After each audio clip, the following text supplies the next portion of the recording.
Hey everybody, and welcome back to my Conjuration exploration in Ordinator. So, how's it going? I hope everybody's doing well. I'm doing pretty good. It's always a good time when you get to relax at home, hunker down with your favorite video game. So, yeah. There's a fire demon in my house.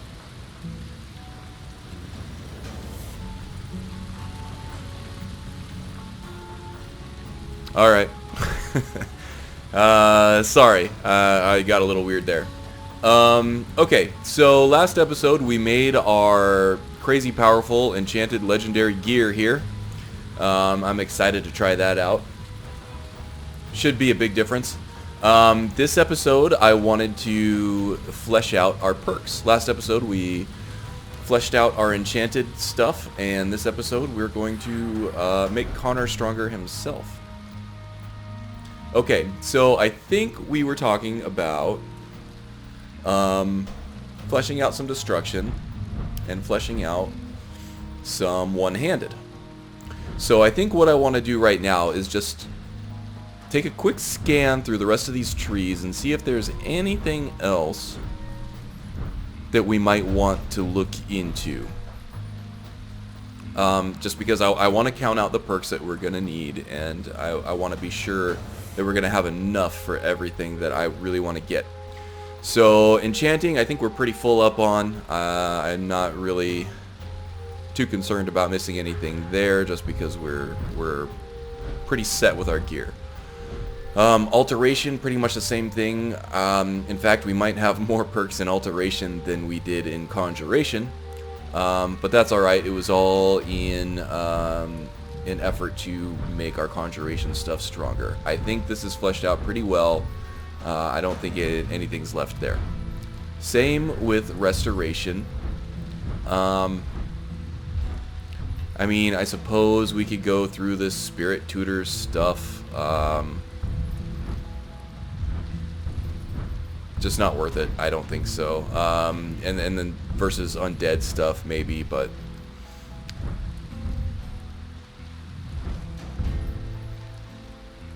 yeah, no, I don't see too much. I think we're good with Restoration. Destruction, we have a lot. I want to save the Destruction perks for after we get the one-handed stuff. I think the one-handed stuff is more important. So I will come back and look at this once we have a count for how many perks that we want to take in one-handed. Conjuration, I think we're all full up on. Everything else is kind of a necromancy type of thing. Nothing left to take there. Illusion, the same. We really don't use Illusion all that much, really. We've been using some of the Blind Guardian, which is kind of fun. And everything else just kind of indirectly makes our minions stronger. So that's good. We don't have to think about it too much. We do have the option of using some illusion spells as well. That's how we kind of set that up. But I don't think we really need to at this point. We might explore that a little bit further as we're looking at alternate playstyles and stuff. Alchemy I kind of started doing a little bit of just to kind of level up something else other than what we were working on, just so I could get more perks. But obviously with 16 perks banked, we're not really having too much of an issue there. I'll go back and try to power level Alchemy if I have to. But I am running CACO, the Complete Alchemy and Cooking Overhaul. It's a little harder to power level Alchemy with that mod installed, just because it does a good job of smoothing out all of sort of the potions that you would brew up that aren't really useful in any practical scenario, but were insanely expensive and insanely valuable, and would both allow you to make a ton of money and level up your alchemy skill at the same time. there were a lot of changes to effects on a lot of the ingredients, and also the mixed potions and poisons, where they would have both beneficial and negative effects. That mod makes them much less valuable and a lot weaker. So alchemy has to be leveled up in a more organic way. It's not something that you can exploit for quick levels with that mod installed. Great for roleplay, great for alchemy characters, but not something that's super useful for us right now. Speech, I think mostly this is for barter prices and Dragonborn shout stuff, and then you can do some things like calm animals and things like that, and then just more stuff that's more for like bards and performing. Nothing really that speaks to me for this character. Pickpocket, the same. I mean, if we have to do some power leveling on pickpocketing, we can do that. Lockpicking, we're already pretty high level on this. I don't think that there's anything in here that we're actually going to be able to use in terms of our current playstyle. But we will continue to level up just more organically. Sneak. If we start to explore other alternative playstyles, this will most likely be one of the new skills that we will look to level up pretty quickly. But for now, not necessary. Light armor. The only reason I would be taking light armor is if we get a Daedric artifact, such as the Savior's Hide, that is a light armor piece. Wearing armor will severely weaken our character the way we have it set up right now, because we have some perks in the alteration tree that we make a lot of use of and are almost necessary to this playstyle, that requires you to be wearing robes and no light or heavy armor. As soon as we put on a piece of armor, we throw that away.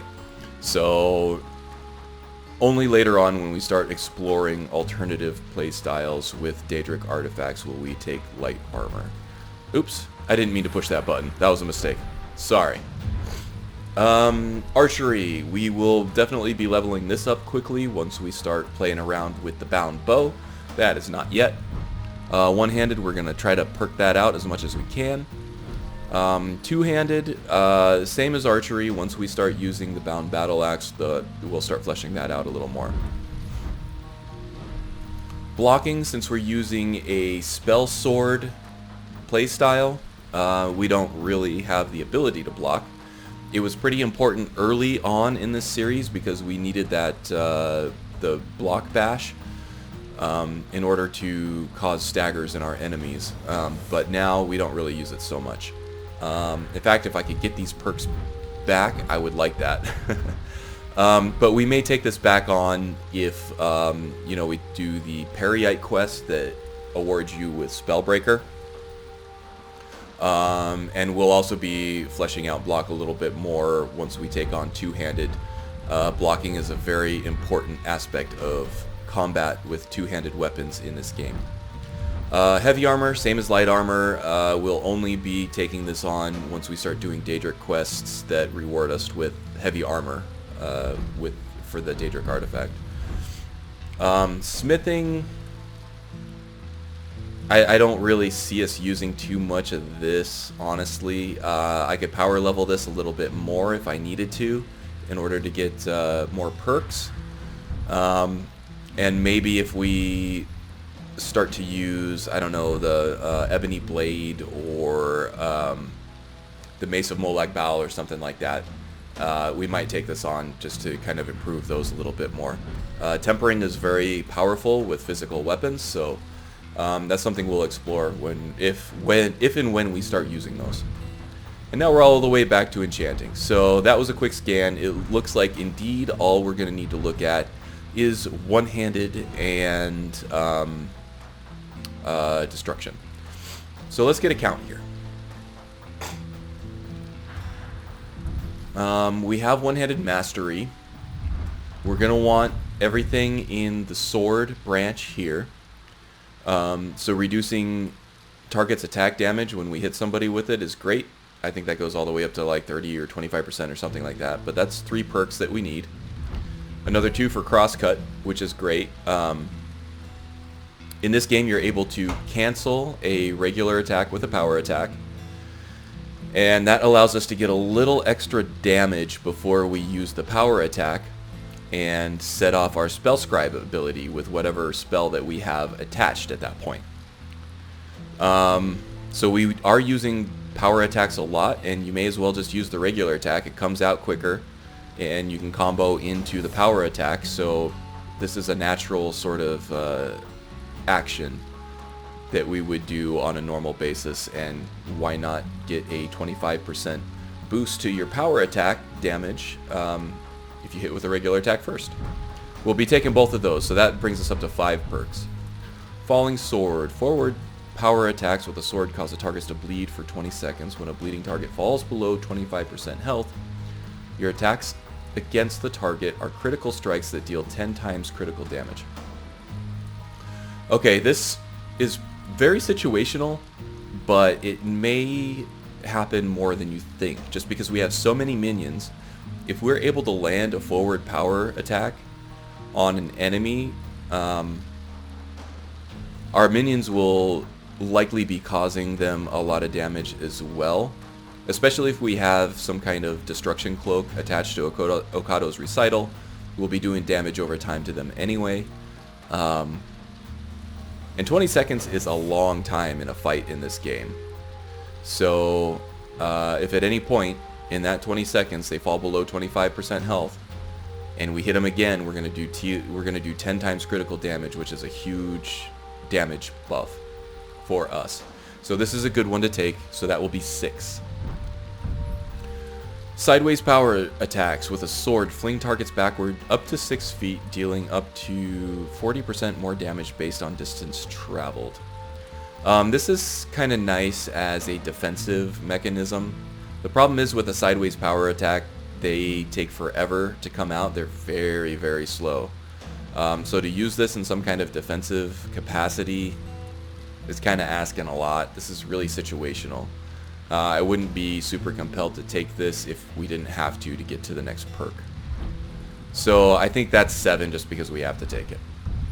Into the Dust. Repeated standing power attacks with a sword against a target do escalating damage if no more than 3 seconds pass between each. This effect stacks up to 3 times, doing 15% more damage.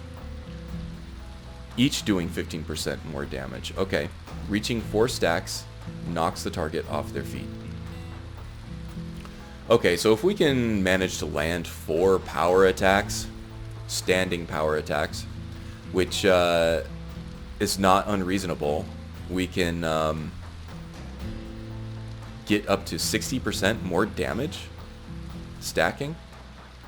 And once we reach that 4th one, the target falls down. So that's great, actually. Standing power attacks are the quickest power attack that you're going to be putting out there. So in order to get our spell scribe spells out there more often, I'm more likely to be using standing power attacks. I don't mind repeating that standing a power attack over and over, as long as as long as we have the stamina for it. First of all, Spell Scribe has a cooldown on it, but we're able to cast that twice before it goes on cooldown, and the cooldown for that is actually really low. I don't know exactly what that is because it's tied to enchanting skill, and our enchanting skill is very high right now. So let's see, that's 8. Judgment, slaying an enemy under the effect of Clash of Champions, which is our first little perk group there.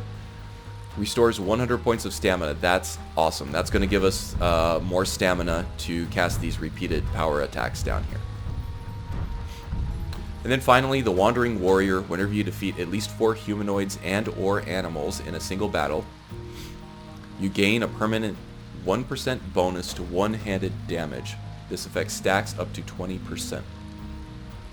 So over the course of these big battles that we're going to have, these big pitched battles are no big deal for Connor because he's got so many minions. So things like Forsworn, Civil War battles even, some of the bigger battles in the Dawn Guard, DLC, especially the last one.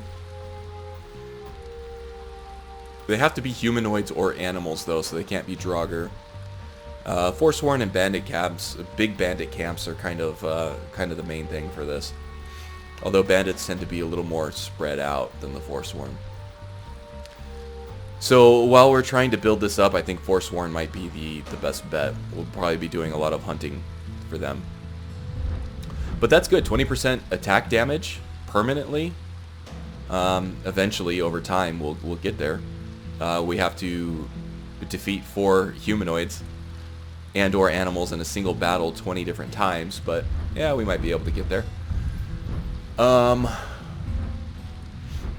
So let's do another quick count here. So we have 3 there. We have another 2 there, which is 5. We have 6, 7, 8, 9, and 10 just for that branch. So we're burning perks pretty quickly here. We still have not touched on the power attack stuff over here on the 2 left branches. So Disciplined Fighter reduces the stamina cost of power attacks with one-handed weapons by 15 points. That's pretty good, especially if we're going to be throwing out repeated standing power attacks with that other perk in that other branch. This will go a long way. Sorry, I'm having trouble hitting the perks that I want to there. Rogue's Parry, this only works when you're wielding a one-handed weapon in an empty other hand, so we're not going to worry about that. We're always going to have something in that other hand, namely a destruction spell. Okay, Thundering Blow. Whenever you perform a total of 8 or more one-handed regular attacks in combat, your next one-handed power attack is a Thundering Blow that deals double damage and costs no stamina, resetting the counter. This sounds pretty good, but I don't think it's going to fit with our current playstyle. Since we have Spellscribe hooked up, in order to throw that power out there, in order to activate that spell that's hooked up, we have to do a power attack. And we have another perk in the sword branch over there that wants us to be throwing out repeated standing power attacks over and over again, so we won't be throwing out that many regular power attack or regular attacks. Even though this is a fun perk to take for a warrior type, it gives you sort of a goal to achieve during combat, and I love it for that. I just don't think it's going to fit in very well.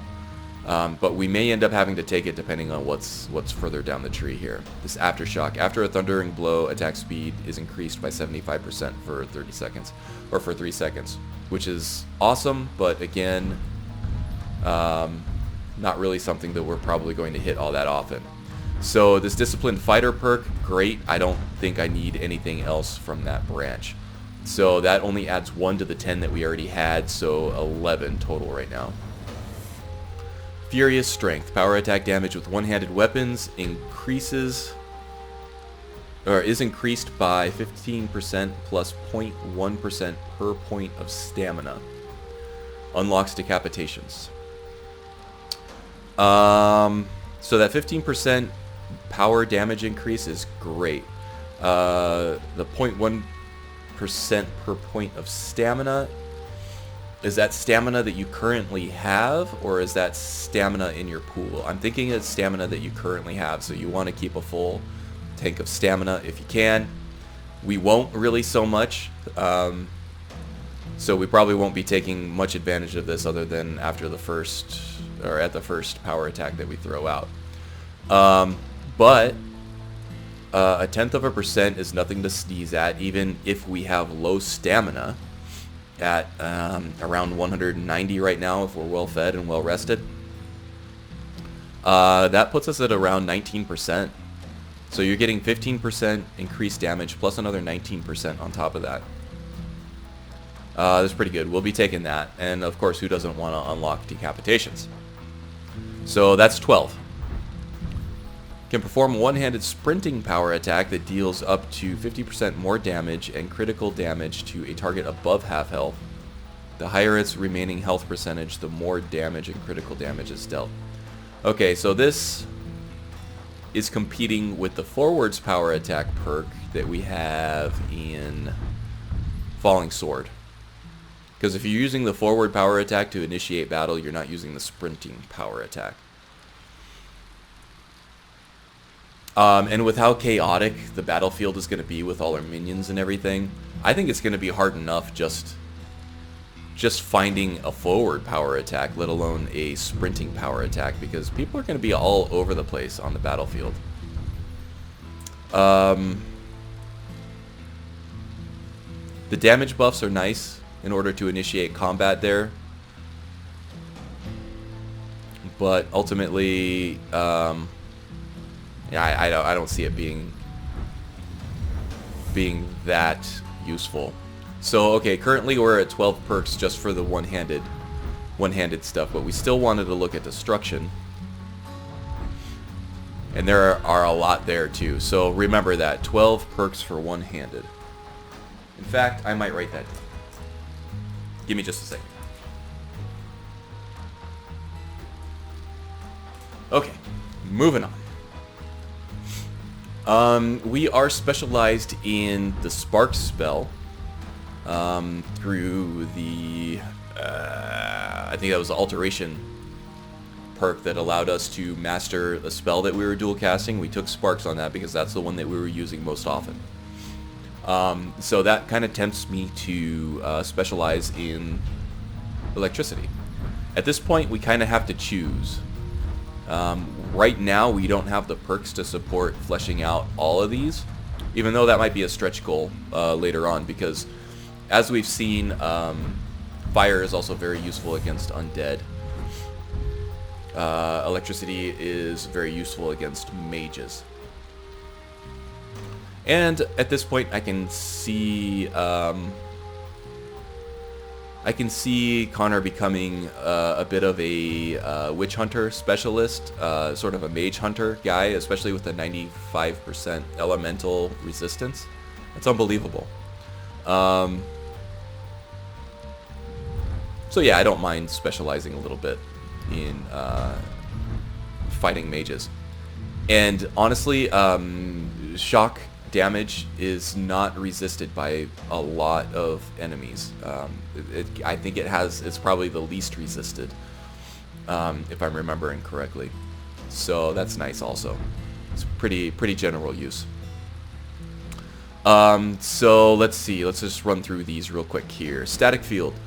Shock spells that would leave their target above 75% health deal enough additional damage to make up the difference. Alright, so right away, as soon as we hit someone with our Spark spell, that's going to take 25% of their damage right away. Because as we hit them with that shock spell, it's not going to do a ton of damage, especially at legendary difficulty.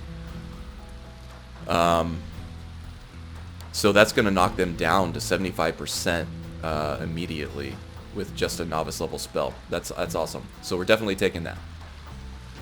So that's one. Arc Burn. Shock spells hitting targets that are not fire resistant cause a plasma that deals 5% of unresistible fire damage per second for 4 seconds. This is going to help us with our undead. So instead of having to switch to flames, which we don't have a lot of perks in, against undead, I think this will help. If they're not already fire resistant, which undead are not, they're actually weak to it. But we're going to get an additional 5 points of unresistible fire damage against them per second for 4 seconds. That's a nice little damage boost. 20 points overall. That doesn't sound like a whole lot, but it does help. 20 points. That's just not a lot, is it? Alright, not super excited about that one. It's extra damage over time, though, yeah? It burns them.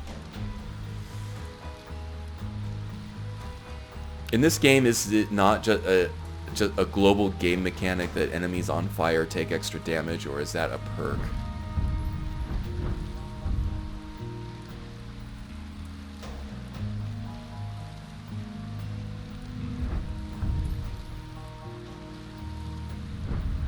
Fire spells reduce the fire resistance of their target. Yeah, no, I don't know.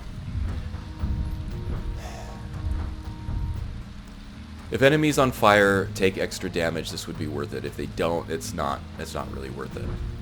But let's look at Magnetize. Shock spells have a 15% chance to lift the target into the air for 2 seconds, preventing movement. That's awesome. That's crowd control for the price of free, because Sparks is a novice level spell. We can concentrate on it. And we have the Alteration perk that allows us to cast it for no cost. So that's a no-brainer. So now we have 2. Nova Charge. Dual casting 6 spells in combat. 6 shock spells in combat triggers a shock nova that deals 150 points of shock damage to nearby enemies and staggers them. This can only occur once per battle. Well, we're never going to be dual casting shock spells, so we can skip that one as well. Still at 2. Electroconvulsions. Shock spells Shock spells incapacitate living targets below 25% health if they are not shock resistant, which a lot of enemies are not. That's pretty good. Now, I don't know what they mean by incapacitate. Maybe it means like a paralysis thing. Maybe they actually twitch in an actual electroconvulsion. It's pretty good. I would be taking it anyway, even if I didn't have to take it to get the stuff above it. So this is 3. Show them all. Shock spells and effects drain 50% more magicka. This is good against mages, and we probably will be fighting a lot of those, especially if we're fighting a lot of Forsworn. Storm Blast. So that's 4, right? Storm Blast. You accumulate static energy from the ambient air. Every 6 to 12 seconds in combat, your next shock spell triggers a ground discharge that radiates outward from the target. All enemies in the area take 60 points of shock damage to health and magicka. So 60 points is alright. Still, that's a flat 60 points that I don't think is reduced by difficulty modifiers. Maybe it is. I don't know. If it is, then that makes this perk a little less worth it.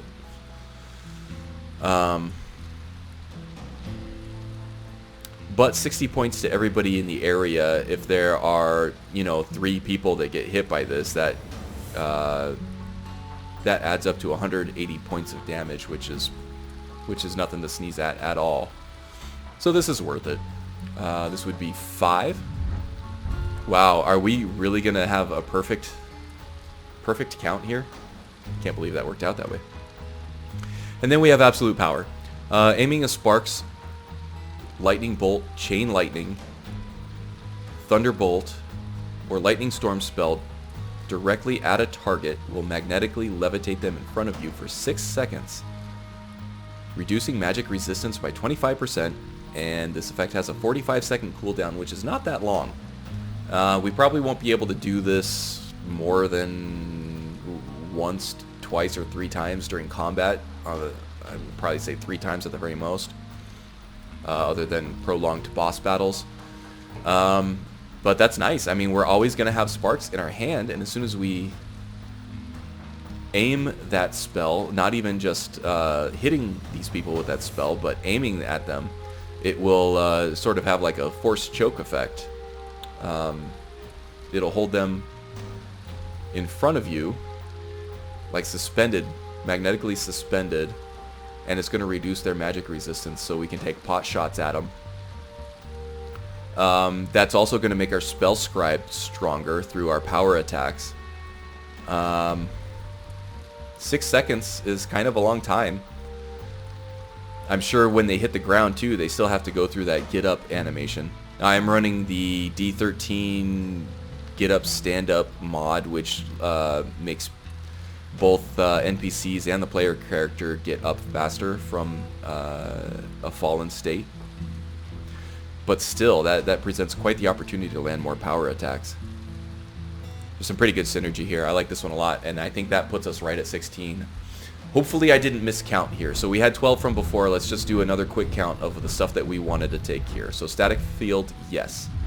Magnetize, that's 2, 3, 4, 5, and then we had 6 over here too. That's awesome. And then we don't have to worry about arc burn or nova charge just yet. Oh, nova charge we weren't going to take anyway because that requires dual casting. Arc burn just seems a little weak. 5 points of unresistible fire damage per second for 4 seconds. I wonder if that stacks though. If it stacks, then that's kind of worth it. That's one extra perk though. That's one extra point. We are sure to level up again, probably in the next episode. So, okay, let's flesh this out, shall we? I'm excited.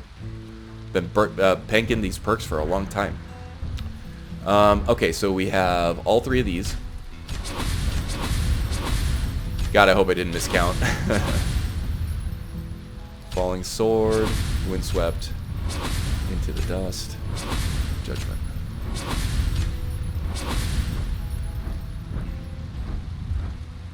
I think I did miscount, didn't I?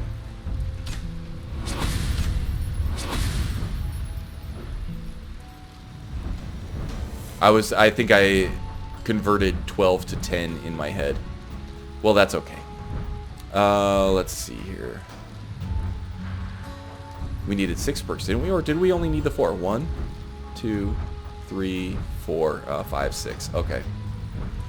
All right. Well, we're not getting absolute power just yet. That's gonna have to wait for another couple levels. So let's take the stuff that we needed here. Do we want to drain Magicka, or do we want this more shock damage?